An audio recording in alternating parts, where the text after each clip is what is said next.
It's about 10 a.m. and the wind is definitely up. Not quite as bad as last night. We had a bit of thunder and lightning and all that stuff as well. We've got this incredible sort of eye effect happening up in the sky in front of me. The clouds have parted in the middle and just left this single sort of tiny sort of eye looking through with the sun. It's quite stunning actually. All around it as well, the leaves and branches that have been felled are sort of all around me here, up and down this small lane as I push the pram. There was, apparently, in Aldershot, just down the road from me, there was a mini tornado last night. So, having a moment sort of to myself, in inverted commas, with Rosie here, I decided that now might be a good morning to do justice to a poem that I really, really like, and I've taught a few times, but I didn't think of initially when I started doing this series. And that poem is Wind by Ted Hughes. So I'm going to give it a bash because I'm having a bit of trouble here. You probably can't hear the wind as loudly as I would like, but I've got this dead gerbil cover on my Tascam these days. £5 from eBay, definitely made out of something. I'm hoping not real animal fur. I'm really hoping no real animal fur. But it does take away the edge of the wind noise, which sort of does dampen the effect of what I'm hoping for here. But it's without it becomes almost impossible to record. The audio quality just becomes, completely done. I'm going to see how we go. I'll try and find a suitably windy spot, and I'll give this poem a quick go.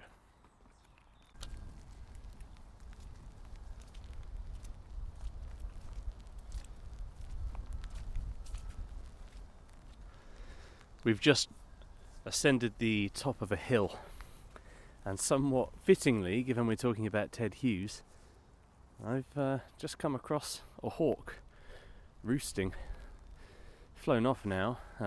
We get quite a lot of them around here. Near me there's a big push on kites. I believe it's a black kite, looking at the tail. But yeah, magnificent creatures. The other birds are looking decidedly nervous, but wow, look at it. It's this sort of arrow against the sky circling overhead, and as you can hear, the wind has really picked up, which is absolutely fitting for this poem. I actually did this poem a few times as an interview lesson. So when you go for a teaching post, you have to do a lesson in front of a bunch of kids you've never met, and if you're unsuccessful, you may never meet again. So I've always used this one because I think it's just a cracker really. It's got everything.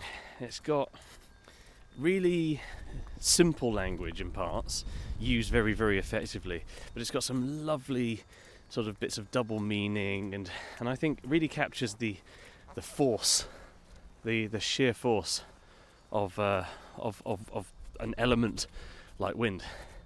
One of the things I love about this poem is that it does feel elemental in the extreme, even in the reading of it.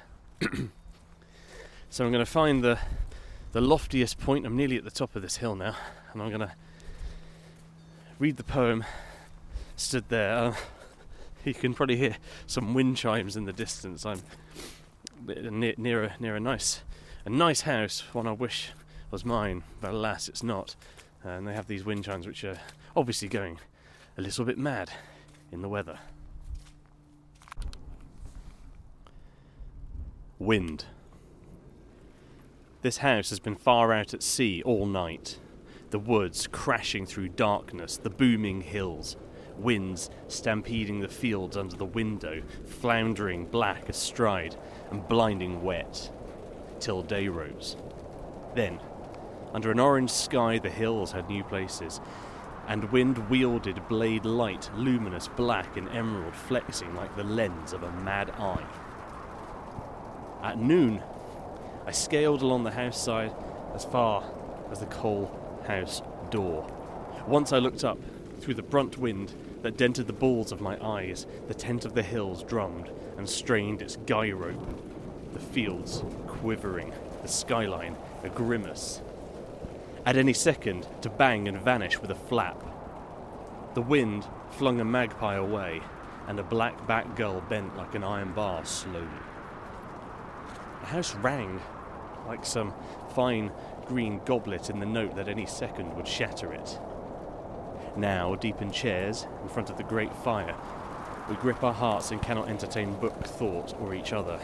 We watch the fire blazing and feel the roots of the house move, but sit on, seeing the window tremble to come in, hearing the stones cry out under the horizons.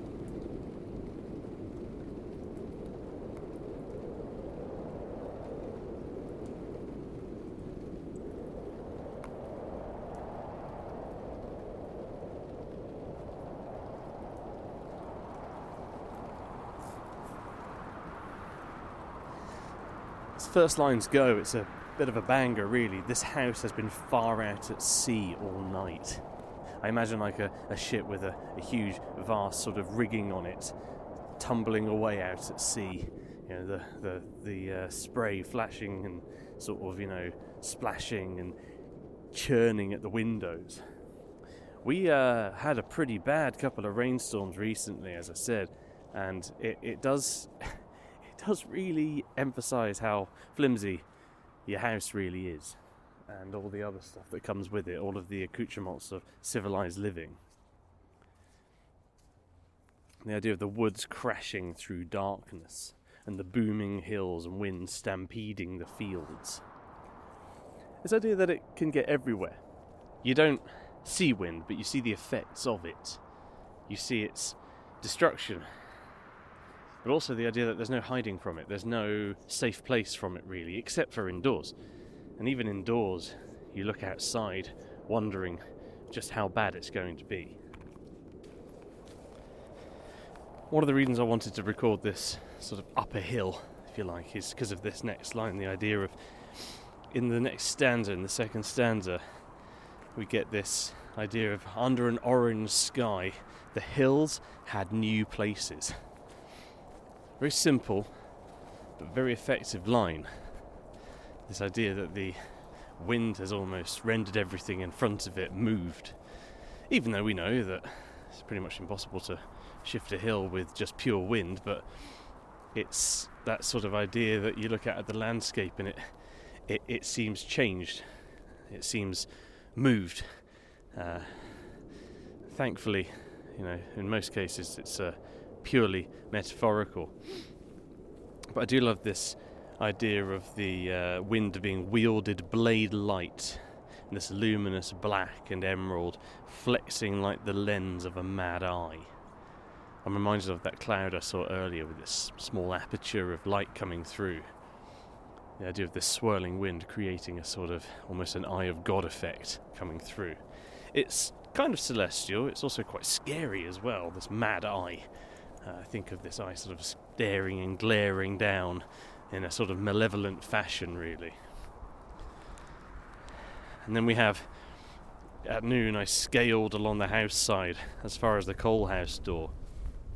I do love this image of someone sort of scaling alongside it, like I'm thinking of those old sort of Batman and Robin movies with people pretending to climb a building, but they're really on their side. But that sense of moving incredibly laboriously and having to press your back right up against it to try and stop the wind from taking you.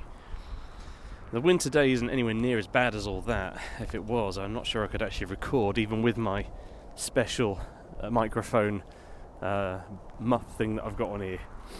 But it's definitely a great image. And the idea of pushing into the wind, striding into it, scaling against the house in order to get just somewhere very nearby. And this idea of once I looked up, only once, through the brunt wind that dented the balls of my eyes. This is great, that. Dented the balls of my eyes. It's not just made my eyes water, it's my eyes were physically bending inwards. I can't look at it for long. And the tent of the hills drummed and strained its guy rope. Again, likening the hills there to this huge marquee almost that that is going to be moved eventually, and also emphasising how sort of tense and taut everything is with this wind coming through. Again, we get this idea of the fields quivering and this personification and the skyline a grimace. I often try and say to my students, think of what a grimace is like. Why would one grimace? It's usually done in pain or discomfort, or when you want to smile, but you kind of can't really manage it for whatever reason. I like this idea of people trying to put on a brave face in the bad weather, very sort of typically British. Bit of wind we had here, and actually it's incredibly debilitating. I like this bit of onomatopoeia, any second to bang and vanish with a flap. And then we get this bird imagery, not surprising, with Ted Hughes. That the wind flung a magpie away. I've always seen that as a bit of a cipher towards the idea of luck, 1 for sorrow, 2 for joy, 3 for a girl, 4 for a boy. So this idea of this sorrowful magpie just being flung like it's nothing, like it weighs nothing at all.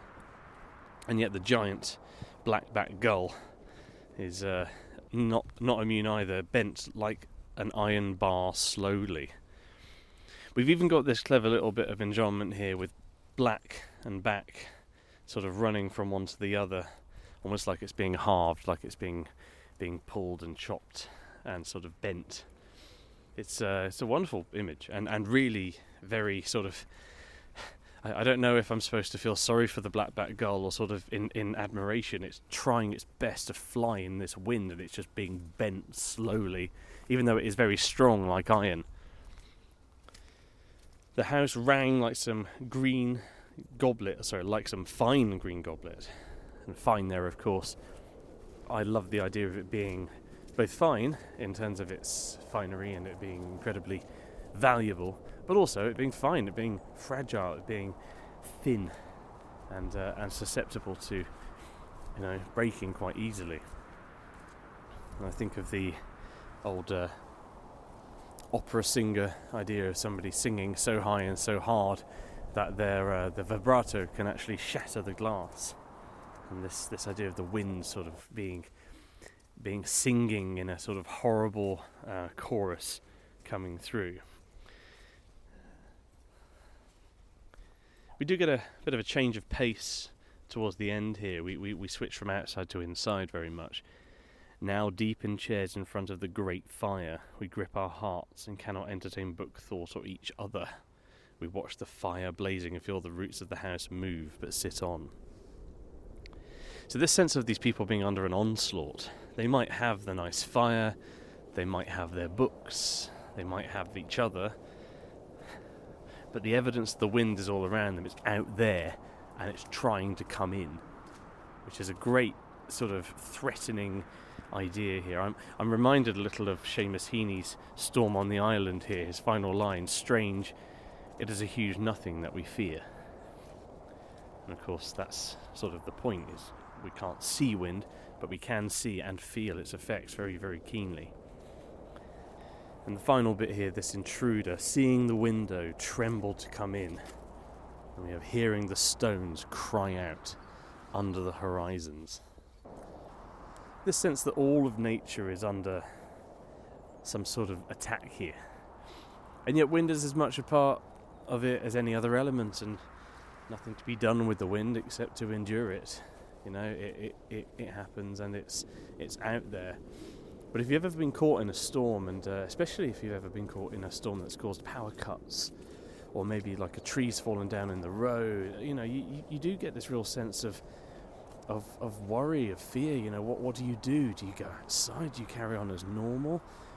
I do remember not long before the COVID pandemic, we had a really, really bad storm in the very early 2020, back when we were hearing about a virus, but we weren't necessarily seeing it, at least not over here. I do remember distinctly being quite shocked and frightened. We were staying in a little guest house down not too far away from the New Forest, and a tree crashed down the middle of the road and blocked off access to where we wanted to go. And actually the little cottage we were staying in had no electricity, which was a bit of a shock, let me tell you. We had some candles and sat around playing board games and stuff, but we could hear this wind rattling the windows and sort of making the wood burner sort of, blaze even harder and higher than usual. It's intensely gothic. Yours truly also let himself down because the landlady of said cottage came over to check on us, and she walked up to the door in the dark with a candle, and she had her hood up, and I was the only one looking that way, and I saw her, and I did a very manly scream in the style reminiscent of Minnie Mouse when I saw her. But yeah, it's unnerving. Wind and rain and storms, they are unnerving. There's a reason you start a spooky story with "it was a dark and stormy night." Well, you shouldn't, obviously, but there's a reason cliches are there. They're fun. As poems go, I do love this one quite a lot, and I made a bit of a conscious decision to include something that I'd taught, but not something that was on the GCSE syllabus. I think if I started doing stuff from the Power and Conflict anthology, I might die of boredom.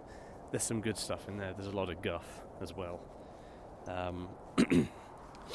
And in terms of our sort of listenership here, I'm attempting to branch out, but I'm going to do it slowly. I'm going to do it surely. I'm going to do it with stuff that I know to start with. And if anybody thinks that the amount of dead white blokes who are also poets is an issue, can I kindly ask for your patience? I believe diversity is a good thing, and some of my favourite poems are by female poets, and by poets who are black and minority ethnic as well. They will be getting an airing, don't you worry. But I'm going to start with the stuff that I really know, and start with the stuff that I've got a little bit more to say about. One thing's for sure, now that poetry is sort of back in the front of my mind for the first time in a long time in a non-teaching sense, I intend to try and make this the kind of podcast that people down the pub, especially blokes, might say, "Oh, you know what? I never really got poetry before. I wasn't interested in it, but actually I listened to a bit of that sketch poetry and I liked it. It gave me an understanding that I didn't have before." So if you're listening to this and if any of it is resonating with you and you're enjoying this, please do send me an email. I've set that all up now. I am sketchpoet1@gmail.com.